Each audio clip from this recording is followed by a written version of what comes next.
Bismillahirrahmanirrahim. İstəməzsən ki, İmam Hüseyn əleyhissalamın o Kərbəlada tökülən məzlum qanının intiqamını almayasan, İstəməzsən anan Zəhra salamullah əleyhanın üzünə dəyən şilləni və sınan qabırğanın intiqamını almayasan, 6 aylıq oxlanan boğazın, qələm olan qolların, doğranan bədənin, kəsilən başın intiqamını almayasan, əgər belə olmaq istəyiriksə, həqiqi hüseynçi olmalıyıq, zülmlə mübarizə aparmalıyıq, zalımı tanımalıyıq.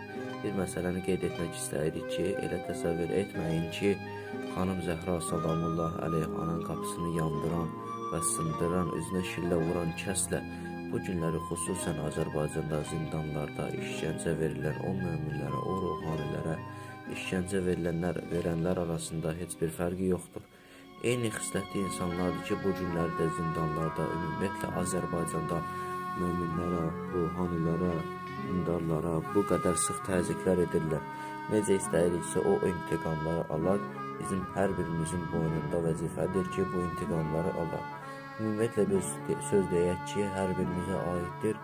Heç birimiz susmayaq, bir olaq, bir olmayaq, bir beş olaq, 100 olaq, haqsızlığa göz yummayaq, haqqı deyək, hakimiyyətə baxmayaq, hakimiyyətdən qorxmayaq, əlimizdən gələni edək, vəzifəmizi yerinə yetirək ki, İslamı yaşadaq. Sən sussan, o sussa, mən sussam, bununla İslam yaşamaz.